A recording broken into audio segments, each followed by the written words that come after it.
Welcome to What You Doing. I'm Ros Gold Onwude, and we're here with DeMar DeRozan. Hey, what's up, DeMar? What you doing?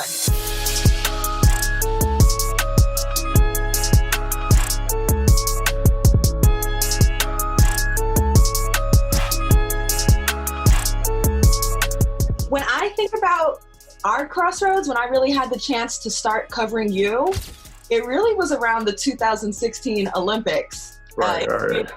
Rio, Brazil. I was sideline reporter for men's basketball, and you were on the team. Yeah.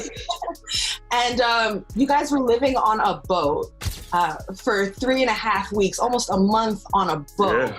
So now that you've had like 4 years to just be away from that and reflect, like how do you reflect on that experience living on a boat?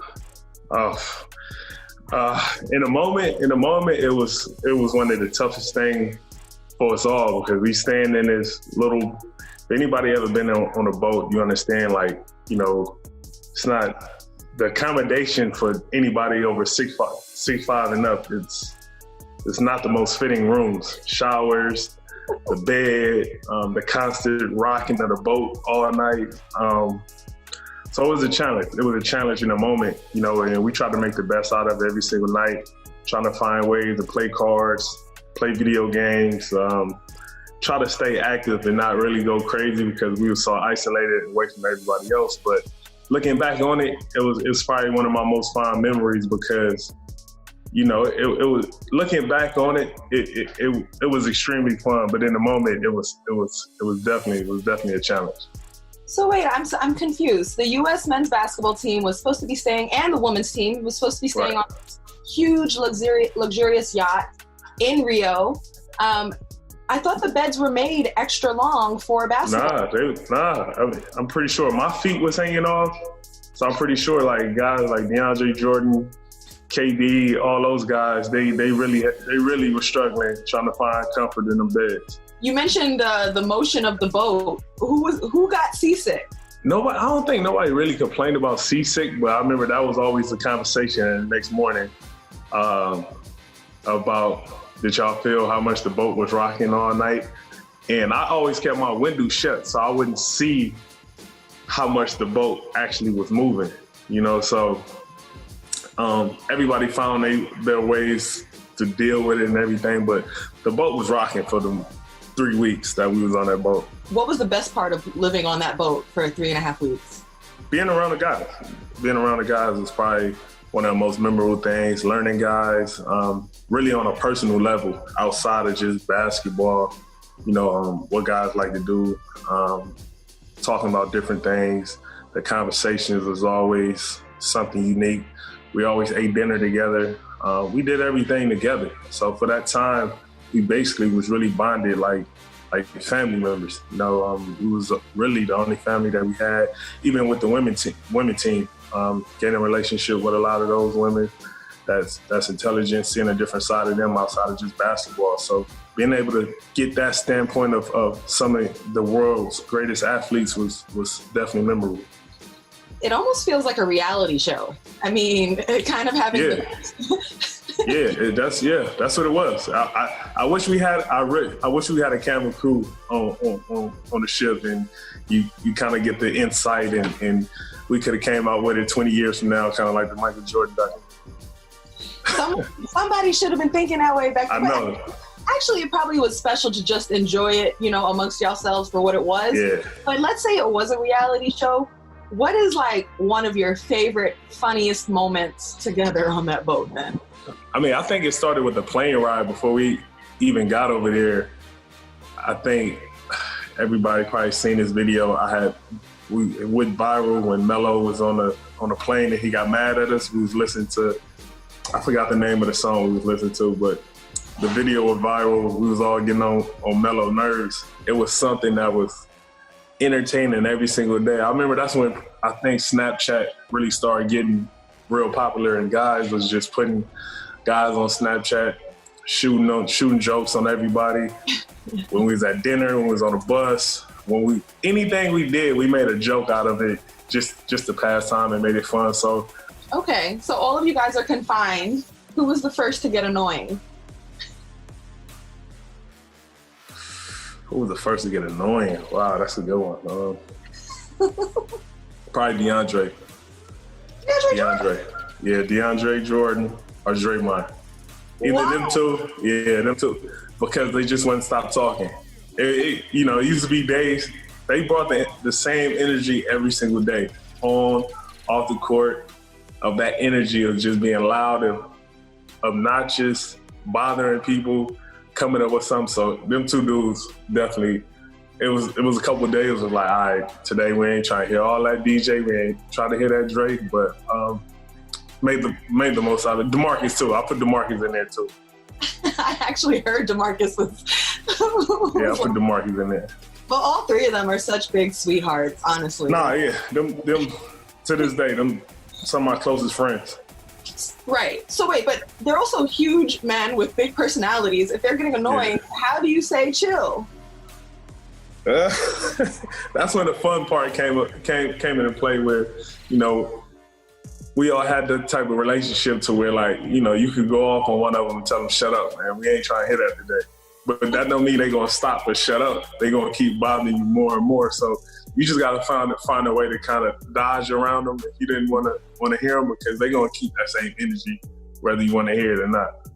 Is it true that Draymond and Diana Taurasi got in an argument? That was a classic. That was a classic moment. That was a classic moment to where the world. This is something the world probably shouldn't see, because it was us, but it was just that build up, like it's just us on this boat. Like, if only time we got off this boat was to go practice, play. That was the only time away. Other than that, we was confined to this little boat to where you could hear the next person in the next room phone conversation. You could hear 2 doors down, toilet flushing. You could, you know what I mean? Like, so it became over time to where, like, just that testosterone and everything was just built up at certain moments. When you're around a bunch of competitors, you're going to find something to argue about, compete about, argue about, whether we're talking about basketball games, personal skills, whether we're playing cards. In that moment, somebody lose, somebody win. Like, it was just that aggression that was there at all times. So Diana, one of the most competitive individuals you could ever come by. So she's not going back down from nobody, whether you 7-1 or you 5-1. Well, what were they arguing about? Each other game. That's what it was about. Each other game. They was arguing about Draymond. He do this. I think Draymond always going to bring up the amount of rings he won. And she was talking about, how she the GOAT in her profession. So it was just going back and forth. It was one of those friendly competitions about just a game of basketball. That's heavyweights going up talking about basketball. Yeah. It was the GOAT though. Like, she really is the GOAT. No, she is. Yeah, no disputing that. She's the GOAT when it comes to women basketball. So and she let it be known. Oh, she did. Yeah, she let it be known. Every bit of it, she let it be known. So then, who won that one then? I gotta give it to Diana. She won. She won by far, landslide. Oh man! So, but also she can't. What can you say about Draymond though? He's got success too. He got championships. I mean, yeah. He definitely got success. But she has some points in her game too that you can't dispute. Yeah, I would never go up talking about basketball with Diana Taurasi. Yeah. Were y'all egging it on? It was more so like Diana was going at everybody. Like, it wasn't just like we egging on. I remember it got to a point where it was like, damn, like, I hope she don't come at me next. She just started going down a list of players. Like, and you think it was like the most gangsters move I ever seen. I promise. One of the most. Anybody who was on that team would tell you that was the most. She the one. She the one. She is the one. Besides Draymond, did anyone else on the men's team have anything to say? Yeah, DeMarcus. She came at DeMarcus. He caught it. He caught some of that Diana. Jimmy caught some. So it got to a point. It got to a point to where it was like, let me just scoot over here because I ain't trying to catch this crossfire because she going down a list on everybody. So looking back on it, it was one of the most gangster things I've seen. 2 coaches having to do with USA basketball. How do you think it'll be different with Greg Popovich as coach versus when you were playing for the U.S. national team with Coach K? Pop is great as a coach and as an individual, just like Coach K was. You know, I don't expect nothing less. Me having experience the last 2 years playing under Pop has been one to remember by far. You know, he's not going to bring nothing less than greatness and expect nothing short of that either. So the same as Coach K. Coach K was a hell of a person on and off the court. And I can say the same for Coach Pop. So this season for the Spurs, Pop had to go away for some personal reasons, handle some personal matters. So it was Tim Duncan on March 3rd of this season. Tim Duncan steps in as head coach, and you guys play the Hornets. You win 104-103. First of all, when did you guys find out that Tim Duncan was going to be your head coach that day? So I forgot where we flew from, whether we flew from somewhere else or home. I think we flew from home because it was a back-to-back. And the game before, Pop just coached. We all got to the plane, flew to Charlotte. We get to breakfast. We had a breakfast meeting that morning, and Pop didn't come in. So we Pop never late for nothing. So we not sure what's going on.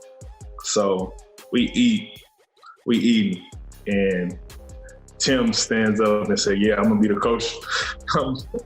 I'm the coach for tonight's game." So we all right. So everybody was more so all right, was Pop good? Is Pop okay? It's yeah, Pop good. He had to handle something. But so we cool. So we was this is gonna be interesting. So we get to the arena for the game. Tim he's such a great individual, but he's so nonchalant that it comes off man, that's just Tim, man. But he breaks down the game plan. He keeps it simple. And it didn't really hit me until right before the game. We in the huddle, and Tim was all right, come on, let's get out. He draw up the play, first play of the game, we're gonna run, blah, blah. So we this don't feel right. So we playing, we getting smacked. I remember we was losing damn near about 20. We come in at halftime. Tim give us this little Tim speech. So we nah, man, we gotta win this for Tim. We can't go out like this with Tim, right? So we go out there, we fight back, we end up winning the game. We get to the back in the locker room, we all just go crazy for Tim. But Tim, you could see how stressed, he let all his stress out after the game. God damn, y'all almost about to give me a heart attack out there. You know what I mean? So just to experience that, especially for me, it was dope because I had a chance for many years playing against Tim. Now, to be sitting up here now, Tim being my coach that I'm taking plays from and everything, we get his first career win, it was cool. So that was a memorable moment for me because at the end of the day, it's Tim Duncan, the greatest power forward of all time, out there being a coach. So it was cool. What an honor, what a legacy. So, okay, what's his demeanor as a coach? Tim is just too cool. Tim is Tim. What you see in Tim, that's Tim. You know what I mean? He cool. He the coolest. He's the coolest, greatest power forward you could ever come across. Okay, what was the halftime speech? It was something simple. It wasn't nothing crazy. He was just, I remember he came in there, he sat down, he put his head on his hand y'all killing me. Let's pick this up. Go ahead and get this win. We just got to rebound and we'll be all right. Just simple like that. But you feel his intensity by him even saying something small like that. And we came out second half. And post game, you said he let loose. What does let loose look like? He let loose. He just, he got the little dreadlocks at the top. So he came in there. He took his dreadlocks out the ponytail and said, "Who y'all gonna be the death of me?" You know what I mean? So it's just a funny moment because in his calmest moments, you wouldn't know he'd be that stressed. Okay. But he let it all out after the game, so it was cool. Some people felt Becky Hammon should have gotten that coaching opportunity of that game.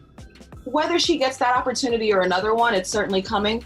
What are the strengths of Becky as a head coach? As a coach, excuse me. Mm-hmm. I think Becky coached, was it this year? I think Pop got kicked out. So Pop always goes off whoever scout it is. That's who it take. Oh, okay. Take the head role if you get kicked out or something happens. So that night versus Charlotte, it just happened to be Tim, the scout. Mm-hmm. He was the scout of that game. So when it comes to Becky is by far awesome individual. Her knowledge of the game is one of a kind, and the person she is off the floor makes her even a better individual when it gets to anything with basketball. So with her calm, her composure, her demeanor, and she's such a player's coach, you know, and you don't even realize it. Like, damn, like this Becky, you look at her like, you know, this big sister or this auntie out here, this, you know, and that's how she carry herself. You know, she not intimidated by nothing by far. She'll get up in your face, tell you something, but she's the most positive individual when it comes to, you know, the basketball thing, and, you know, her X's and O's when it comes to drawing up some plays, she know her stuff. Absolutely. Are there any challenges that Becky faces or this would still face, and I guess maybe because of gender, or? I don't think so. I don't see it. Being with her these last 2 years, you don't see it. You know what I mean? Like, I'll be honest with you, I don't see an issue. I don't see a problem with it because it's such a natural thing. It's like, you know, this is just, it's one of the coaches. You know what I mean? It's one of the coaches. Like, you don't think like, oh, we got a woman coach. No, one of our coaches. Like, you know what I mean? Everything from whether it's shoot around, breakfast meeting, to film, to on a plane, to everything. It's just that comfort level that she brings to where it don't make nothing feel uncomfortable. Like, oh, we have a woman coach, or, you know, she come, when we at dinner, she'll come sit at the table with all the guys and talk crap with us just like she one of the guys. You know what I mean? And nothing feels forced or she's trying. Like, that's just her, you know. But also, you know, that goes with her being one of the greatest WNBA players as well, understanding what we go through on a daily basis. You know, so when you have an individual like that in that position that understands, you know, with the days when you don't feel like doing nothing, feel like, you know, when you hurting and you practicing off of back-to-back, you know, you feel connected to that individual because you can look at her and know she know what it feels like in this moment. So, you know, she makes it easy upon us all. If coach is benching you and giving you news consistently that you don't like, or has put someone else in the starting position over you, and it's a woman, it's a woman coach, is that going to be harder to take for a player than to have it happen from a man?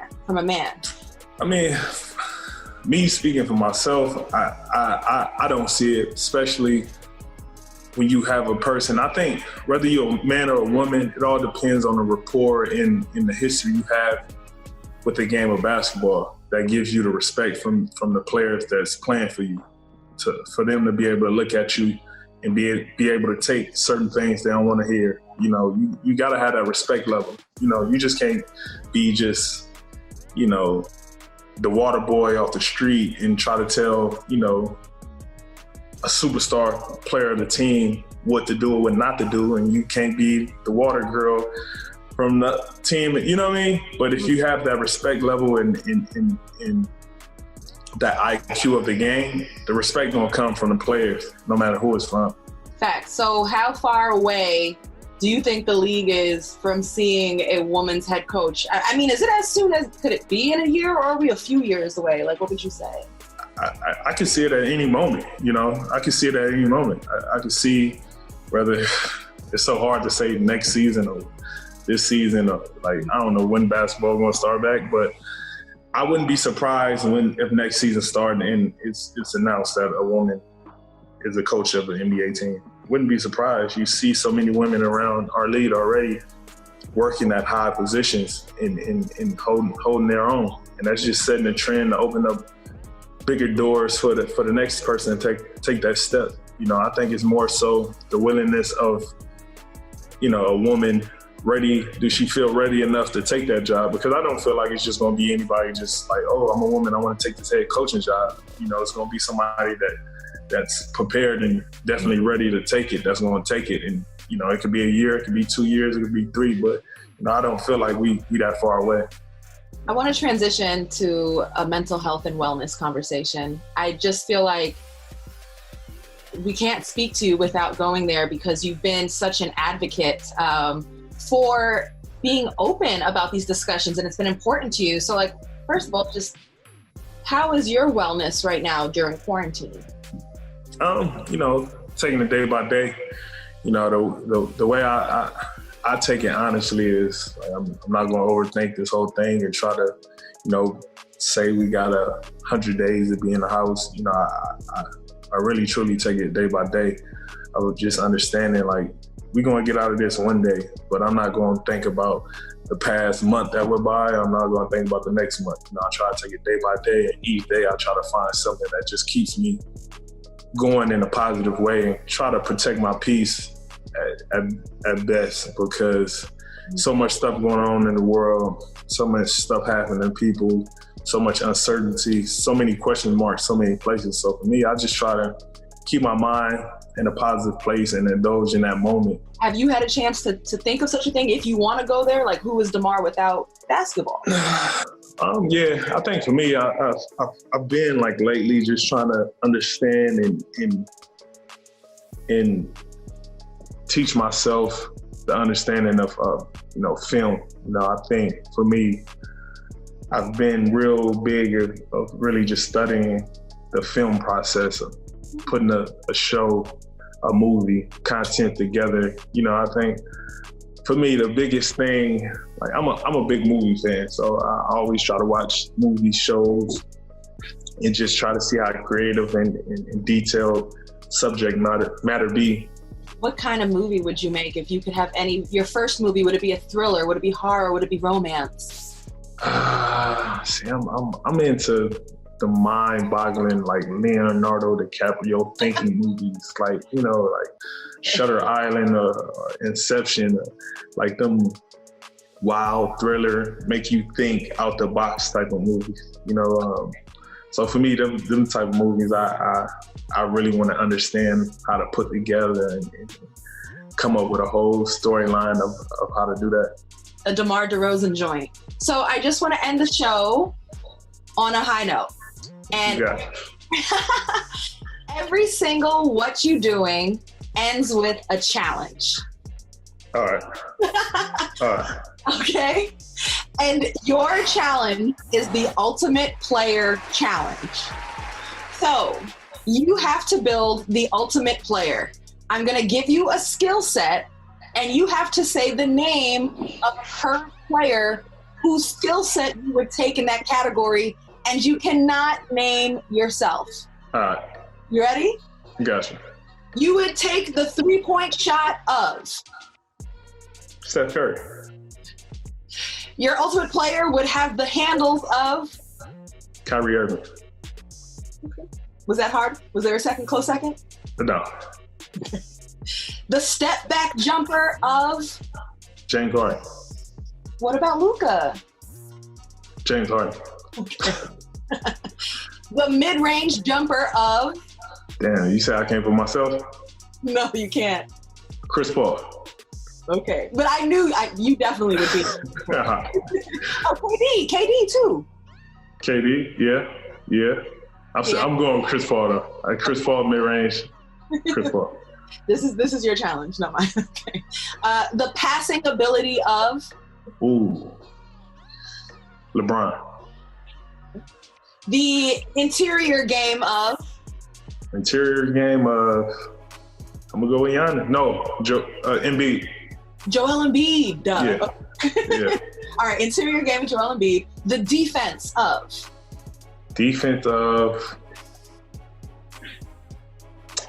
we'll be locking Kawhi. Your ultimate player would have the basketball IQ of LeBron. Okay. Your ultimate player would have the leadership of Kyle Lowry. Kyle Lowry. Okay. Yeah. Shout out to Kyle. The clutchness of Dame Dollar. All right. Your ultimate player would have the strength of who's strong? Hey, go with LeBron. The speed of John Wall. The athleticism of who got hops? Who crazy with it right now? Terrence Ross. Okay, respect. Wait, I did strength, speed, and jumping ability, right? Yeah. Okay, we rounded it out right now. The fashion sense of. The fashion sense of. See, I'm simple, man. Who's simple right now? Who's not crazy? I know you didn't like flashy, but flashy would be like Westbrook. It would be PJ. Yeah. Harden. Serge Ibaka has a nice little style. Serge too flashy. Okay, a little more chill is like Klay Thompson's pretty chill. Klay chill. Let me see. I can't. See, that's what I say myself, because I'm just sweatsuits and flannels. So I'm trying to think who else wears sweatsuits and flannels. Kawhi, Paul George, Kawhi. Paul. Chris Paul. Chris kind of flashy. Oh, he's. You know what? I'm gonna go with Lou Will. Will simple. He's simple. Okay. He's simple dressing. We just had Lou Will on What You Doing, and he said you were one of his people, by the way. Yeah, that's my dog. That's my man. Okay, so fashion sense Lou Will, and last but not least, the business savvy of. Business savvy of. You gotta go with LeBron. You gotta go with LeBron. It's like an easy one there. All right. Well, thank you for building your ultimate player challenge. That seems like a pretty unstoppable player. Yeah, I think I stack up with some of the best. I got to hear the other guys what they came up with, but I'm feeling good about mine. All right. Well, DeMar, thank you so much for joining us on What You Doing. Thank you. I appreciate you. It's good to see you, and just stay well. You too. Thank you. Be good. Appreciate y'all for having me. Hopefully it's a little cool little interview and we keep it going. Yeah, let's keep it going. Yeah. Thanks for watching ESPN on YouTube. For live streaming sports and premium content, subscribe to ESPN+.